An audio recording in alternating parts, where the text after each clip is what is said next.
Nouvelle édition sur RTI 1. Bonsoir à tous et bienvenue dans ce dernier carrefour d'information. Le président de la République, Alassane Ouattara, a échangé ce jeudi avec son homologue du Zimbabwe et la vice-présidente du Libéria. Tous sont présents à Abidjan dans le cadre du Forum pour l'investissement en Afrique. Le chef de l'État a aussi accordé une audience au président de la commission de l'UEMOA, Abdoulaye Diop. Exim Bank US accorde un intérêt particulier au programme Vision 2030 du président de la République Alassane Ouattara. Un mémorandum d'accord d'un montant d'environ 300 milliards de francs CFA a été signé ce jeudi entre la Côte d'Ivoire et les États-Unis. C'était en présence du Premier ministre Patrick Kachi. Et puis, plus de 5000 nouveaux agents viennent renforcer les rangs de la fonction publique en fin de formation après 3 mois de renforcement de capacité sur l'éthique et la déontologie. Ils ont reçu leur attestation de fin de formation des mains de la ministre de la fonction publique, Anne-Désirée Ouloto. Et on ouvre ce journal avec les audiences du chef de l'État. Le président de la République, Alassane Ouattara, s'est entretenu mercredi avec son homologue du Ghana, avec Nana Akufo-Addo. Les échanges ont porté sur le renforcement de la coopération dans le secteur du cacao pour une valorisation du prix d'achat aux producteurs des deux pays. Les deux chefs d'État ont aussi abordé la question de l'autoroute Abidjan-Lagos et le chemin de fer devant relier plusieurs villes de la sous-région. Un compte-rendu de Jérôme Kofi Aboulan. À Abidjan, en vue de sa participation au Forum africain sur l'investissement, le président du Ghana, Nana Akufo-Addo, a été reçu ce mercredi en fin de soirée par le président de la République, Alassane Ouattara. Cette rencontre a eu pour cadre le palais présidentiel de la République de Côte d'Ivoire. C'est l'occasion pour le chef de l'État ivoirien, le président Alassane Ouattara, de rappeler l'attachement du président ghanéen à la Côte d'Ivoire, tout en indiquant que Nana Akufo-Addo est toujours chez lui ici. Je dois dire que le président Nana Akufo-Addo est un grand ami de la Côte d'Ivoire, des Ivoiriens. Et surtout, je dois rappeler tout ce qu'il a fait pour notre pays pendant la crise post-électorale 2010, quand il était ministre d'État, ministre des Affaires étrangères du Ghana. Et depuis qu'il est aux affaires au Ghana, nous avons une forte coopération avec tous les nombreux projets, dont le cacao, le chemin de fer et ainsi de suite. C'est un grand honneur, un immense plaisir de le recevoir. Le président du Ghana a pour sa part indiqué être heureux de trouver l'occasion de se rendre une fois de plus sur le sol ivoirien. Il a en outre salué l'opportunité qui s'offre à lui et à son homologue ivoirien de parler d'un certain nombre de perspectives conformément aux relations exemplaires entre leurs deux pays. C'est une visite très courte. On a eu l'occasion de revoir beaucoup de choses sur le plan bilatéral, sur le plan régional et aussi même mondial, de voir exactement où on est avec toutes ces difficultés qu'il y a dans nos pays, dans nos régions, dans notre continent. Il y a une perspective commune entre nous qui fait que les relations entre le Ghana et la Côte d'Ivoire sont basées sur des perspectives très, très importantes qui nous lient. Pour le président de la République du Ghana, Nana Akufo-Addo, se retrouver en Côte d'Ivoire et rencontrer le président de la République, Alassane Ouattara, est toujours un plaisir renouvelé. Et le président ghanéen d'indiquer que c'est le signe que les liens historiques entre la Côte d'Ivoire et le Ghana restent très forts et solides. Et ce jeudi, c'était au tour du président Emerson Mnangagwa du Zimbabwe d'échanger avec son homologue ivoirien. Madame Jewel Taylor, la vice-présidente du Libéria, a aussi été reçue en audience par le président de la République. Une série d'audiences en marge du forum sur l'investissement en Afrique qui se tient à Abidjan. Avec ses hôtes, le chef de l'État a saisi l'occasion pour évoquer des questions bilatérales. On fait le point avec Jérôme Kofi Aboulan. C'est en début d'après-midi, ce jeudi, que le président du Zimbabwe est arrivé au palais de la présidence de la République de Côte d'Ivoire. Il y est reçu par le président de la République, Alassane Ouattara. Au centre des échanges, les sujets d'intérêt commun ainsi que ceux dans le cadre des relations bilatérales.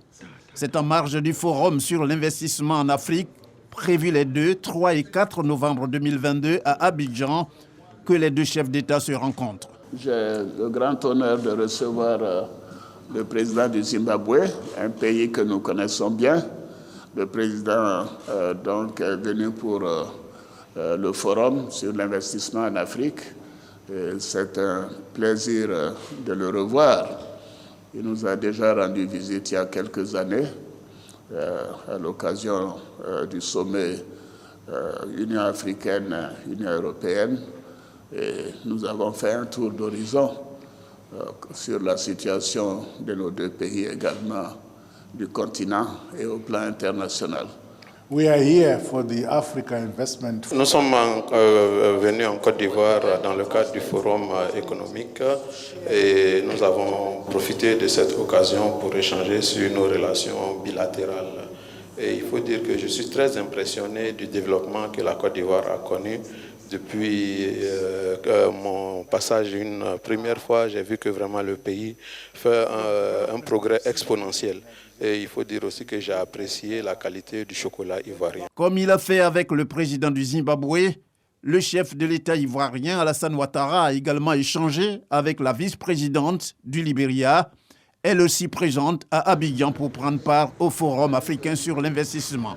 C'est bien certain que le président Alassane Ouattara et son hôte ont saisi l'occasion pour évoquer non seulement les relations entre les deux pays, mais aussi les questions sous-régionales, continentales et pourquoi pas internationales.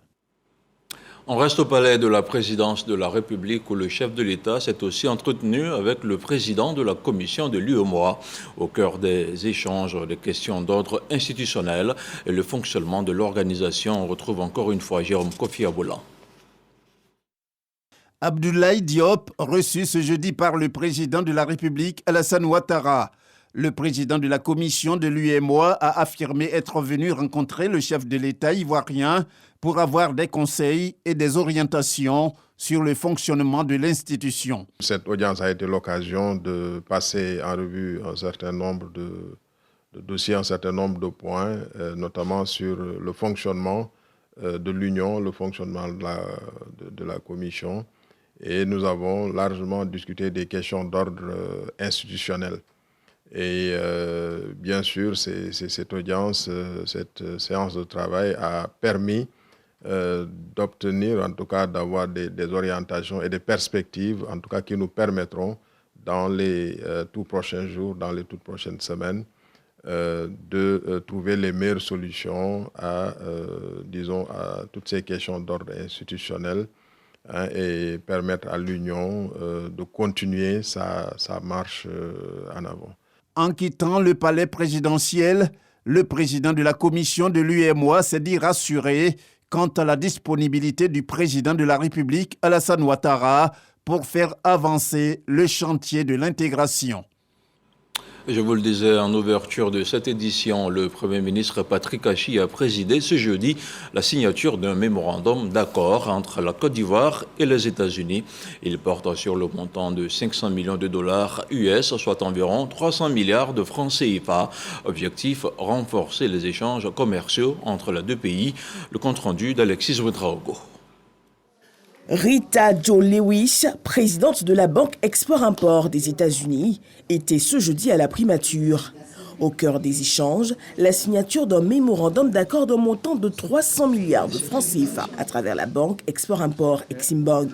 Objectif, booster les échanges commerciaux entre les deux pays.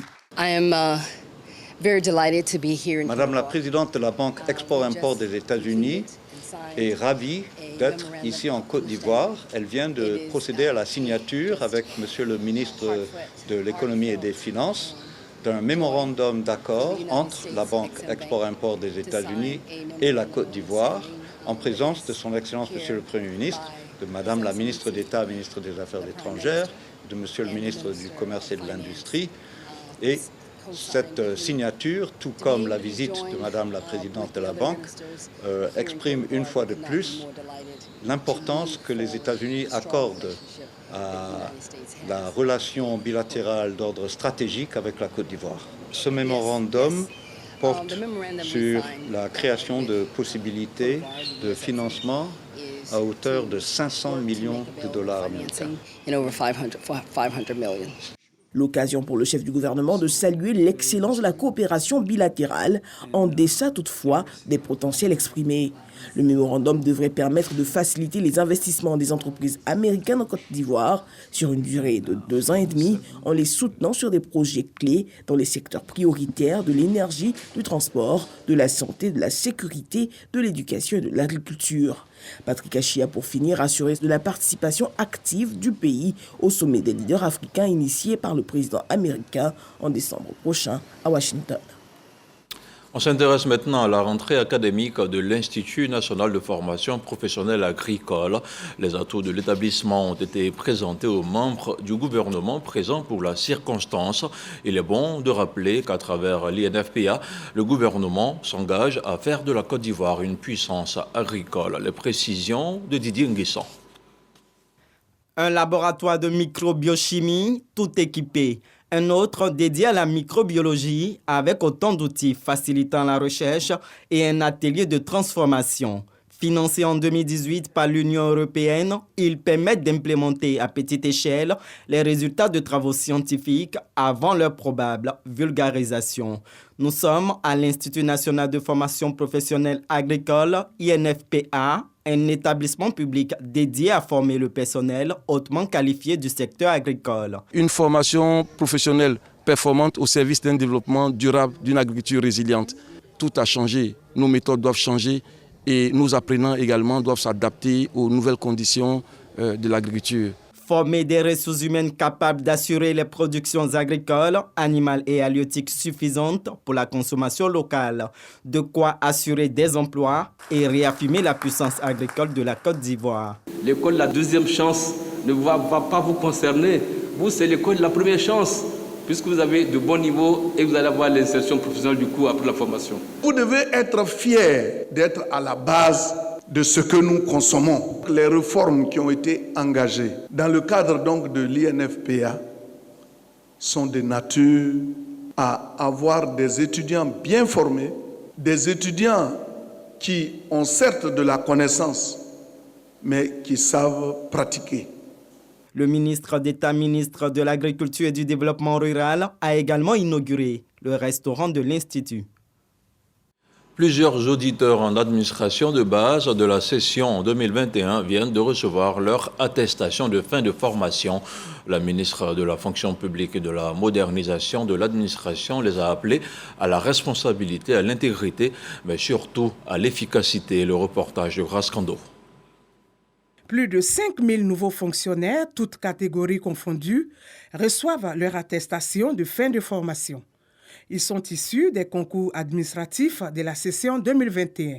Pendant 3 mois, ils ont été formés entre autres en technique de rédaction administrative, à la déontologie de la fonction publique et sur le savoir-vivre. Ce furent des moments d'apprentissage, d'approfondissement des connaissances, mais également des moments de discipline et de rigueur. En somme, des moments pour se préparer à servir l'administration publique de Côte d'Ivoire. L'objectif de la formation est de permettre aux nouveaux fonctionnaires d'acquérir les principes de base du fonctionnement des services publics. Cette cérémonie de remise des attestations de formation se veut avant tout un moment de partage et de communion avec vos nouvelles recrues. Prêts avec vous, prêts pour élever les défis de la transformation qualitative de notre administration publique. Une administration efficace et performante au service des usagers, c'est le vœu de la ministre Anne Ouloto qui appelle ses nouveaux fonctionnaires au travail. Vous devez garder à l'esprit à chaque instant que votre entrée en administration ne doit pas être vécue ou même entendue comme une fin, comme l'apogée de votre vie. Ce n'est que le début du commencement. L'aventure qui s'ouvre à vous devra consacrer en chacun de vous l'esprit du sacerdoce, c'est-à-dire du don de soi au service du bien de la collectivité. Oui, vous êtes désormais au service de la République, c'est-à-dire que vous devez agir dans le seul intérêt général. Après l'étape de la formation, place aux affectations. Elles seront disponibles dans les prochaines semaines selon les responsables de la fonction publique. La Côte d'Ivoire va se doter d'un nouveau data center. Il s'agit du 5e du genre.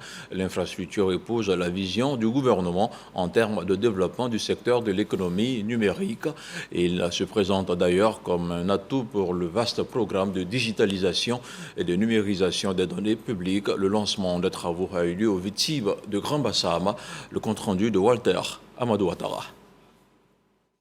C'est sur ce site de plus d'1 hectare, situé au sein du village des technologies de l'information et de la biotechnologie VITIB à Grand Bassam, que sera bâti le 5e data center de la Côte d'Ivoire. Des piliers de développement du numérique intègrent donc les centres de données, qui sont un élément essentiel donc, de développement du numérique. Donc notre présence ici, c'est participer donc, à ce développement et pouvoir apporter aux populations, aux entreprises, donc une solution nouvelle, moderne, sécurisée pour pouvoir héberger et stocker leurs données sur le territoire ivoirien. Nous évaluons le coût global du projet autour de 20 millions de dollars. Le président directeur général du groupe Ratio, promoteur du projet, présente les opportunités du premier centre de données neutres Tier 3. Il garantit la disponibilité du service à quasiment 100% du temps et l'accessibilité à tous les opérateurs. Un centre de données représente vraiment un hub de connectivité, de sécurité pour l'infrastructure digitale du pays. Ça permet que le secteur privé et public puisse avoir les équipements critiques, donc des conditions optimales, et permettre le développement de l'économie digitale du pays et de sa part réduire les coûts, augmenter les possibilités d'emploi. L'avènement d'un tel outil est perçu par le gouvernement comme un atout pour sa politique de digitalisation et de numérisation des données publiques. Nous avons un vaste programme de numérisation de toutes nos archives. Il faut bien que tout cela soit stocké quelque part afin de pouvoir en faciliter la consultation à un moment donné quand on en a besoin ou bien éditer autant que l'on veut donc des copies de ces données-là. Quand vous regardez comment le digital se développe aussi bien en Côte d'Ivoire qu'en Afrique, nous avons besoin d'infrastructures de ce genre. C'est une vision stratégique du groupe qui correspond à la vision donc, de développement de l'économie numérique donc, du pays. À la pose de la première pierre de ce futur centre de données, Amadou Koulibaly, ministre de la Communication et de l'économie numérique, a souhaité que les travaux durent 10 mois au lieu des 13 initialement prévus. Autre chose à présent, la Haute Autorité pour la bonne gouvernance était ce jeudi devant la presse. Elle a révélé les conclusions d'une enquête de flagrance effectuée par ses officiers de police judiciaire. Ainsi donc, plusieurs marchandises d'une valeur de 8 milliards de francs CFA ont été saisies et le présumé coupable déféré devant le parquet du pôle pénal économique. L'éclairage de Dangui Dangui. Le 4 octobre 2022, aux environs de 23 heures, les enquêteurs de la Haute Autorité pour la bonne gouvernance ont intercepté 2 camions en provenance de la frontière est de la Côte d'Ivoire pour vérifier son contenu à la suite d'informations reçues faisant état d'un cas de fausse déclaration douanière. C'est le secrétaire général de cette institution de lutte contre la corruption qui a fait cette annonce lors d'un point presse jeudi. À l'issue des constatations effectuées par les OPJ de la HABG, il en ressort que contrairement à la déclaration douanière mentionnant des mèches, des sandales et de la friperie, les 2 camions interceptés transportaient en réalité une quantité importante d'appareils de téléphone mobile et d'appareils informatiques dont la valeur marchande est estimée à plus de 8 milliards de nos francs CFA. La Haute Autorité pour la bonne gouvernance a aussitôt tiré les conséquences de cette fausse déclaration douanière. Conformément aux dispositions légales en vigueur, le président de la Haute Autorité pour la bonne gouvernance a pris à titre conservatoire une décision ordonnant le gel et la saisie des marchandises et documents concernés par l'enquête ouverte. Le présumé propriétaire des véhicules interceptés, s'étant présenté dans les locaux de la Haute Autorité pour la bonne gouvernance pour proposer une somme d'argent aux officiers de police judiciaire gendarmes en vue de suspendre l'enquête en cours, a été aussitôt interpellé pour délit de corruption. À la suite de son audition, il a été déféré au parquet du pôle pénal économique et financier. Rappelons que la Haute Autorité pour la bonne gouvernance est un organe du dispositif de prévention et de lutte contre la corruption et les infractions assimilées mis en place par le gouvernement de Côte d'Ivoire. Un colloque scientifique sur les crises sécuritaires en Afrique a été lancé ce jeudi par le FONSTI. Il se tiendra du 14 au 17 novembre prochain à l'université Egon Coulibaly de Korogo. Autour de la question vont se retrouver des experts venus des 4 coins du monde. Frédéric Oulaï, Didier Nguessan pour le compte-rendu. Instabilité énergétique, crise sanitaire et économique, conflits armés, terrorisme et crise alimentaire. Autant de menaces sécuritaires auxquelles fait face le monde. Le Fonds pour la science, la sécurité, la technologie et l'innovation FONSTI mènera la réflexion pour un développement durable du 14 au 17 novembre prochain. Le continent africain est confronté à des crises sécuritaires multiformes et récurrentes qui entravent son développement. C'est donc pourquoi nous avons décidé de rassembler des intellectuels d'Afrique, d'Europe et des États-Unis pour réfléchir ensemble sur les causes de ces crises sécuritaires qui impactent négativement le développement de notre continent.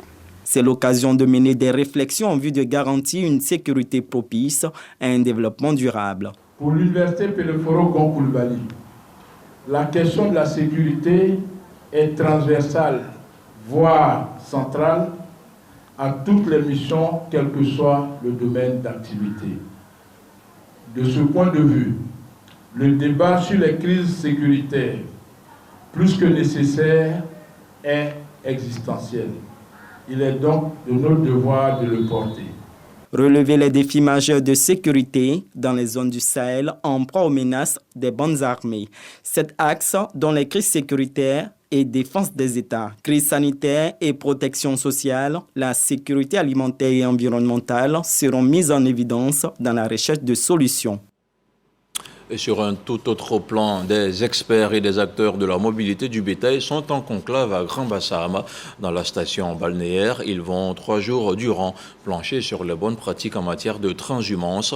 La rencontre régionale enregistre la participation des comités nationaux de transhumance des pays côtiers et sahéliens. Retour sur les enjeux de la rencontre avec Adangui Dangui. Transhumance nationale ou transfrontalière entre pays côtiers et sahéliens. De nombreux facteurs, notamment le changement climatique et l'insécurité, menacent cette pratique multiséculaire selon les experts.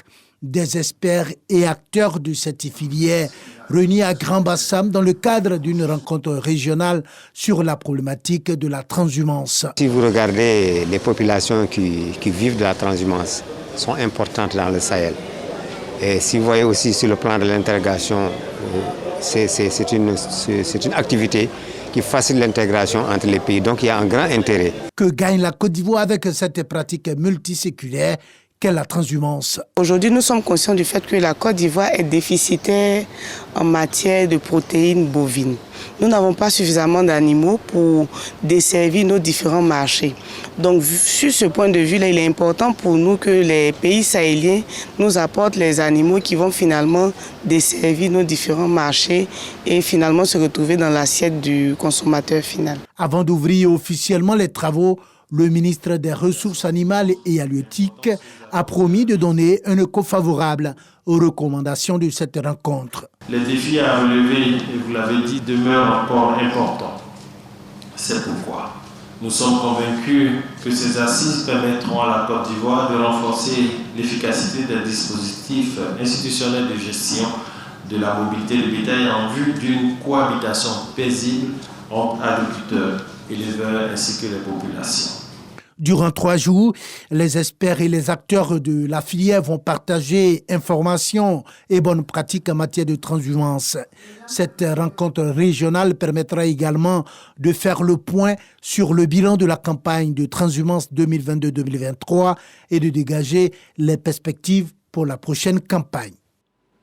Tout de suite, le point de la situation de la Covid-19 au 3 novembre.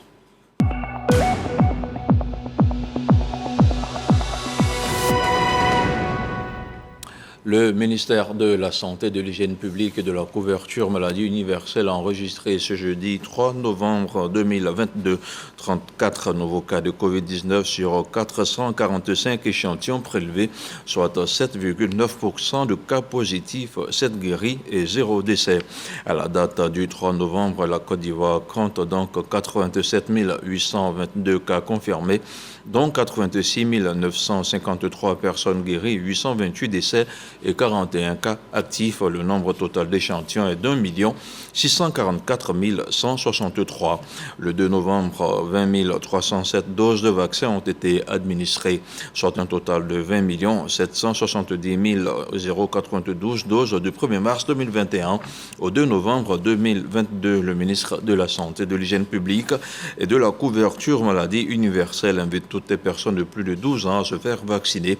Il rappelle que la vaccination contre la COVID-19 est gratuite et volontaire. Sport football à présent avec la fenêtre FIFA qui s'annonce, la Côte d'Ivoire va disputer 2 matchs amicaux et ce sera contre le Burundi et le Burkina Faso le 16 et 19 novembre prochain au Maroc. Le sélectionneur Jean-Louis Gasset a donc dévoilé sa liste ce jeudi. La quasi-totalité des joueurs ayant disputé les rencontres précédentes sont présents. En revanche, le jeune attaquant Datro Fofana fait son entrée dans le groupe alors que Konaté Karim et surtout Jean-Eudes Aoulou sont de retour. Franck Kessié, Eric Bailly et Maxel Cornet, eux, sont absents. Nécrologie dans cette édition, le docteur André Déazon, connu pour son engagement en faveur de la culture, de l'éducation, la science et surtout pour la paix en Côte d'Ivoire, n'est plus. Son décès est survenu le 6 octobre dernier dans sa 69e année. Il fut un grand guide spirituel qui a contribué au développement remarquable de la communauté des bouddhistes en Côte d'Ivoire, mais surtout en Afrique. Dans l'actualité hors de chez nous, au Sénégal, Ousmane Sonko se montre confiant après sa première audition pour viol. L'opposant sénégalais est visé depuis l'an dernier par une plainte pour viol répété. Il a été reçu ce jeudi 3 novembre par le doyen des juges. Le maire de Ziguinchor, qui a toujours dénoncé un complot politique, a été entendu pour la première fois sur le fond du dossier. Ousmane Sonko espère à présent un non-lieu. Et c'est ici que l'on s'arrête pour cette édition d'information. Merci de l'avoir suivi. Je vous souhaite une agréable soirée sur RTI1. Bonsoir.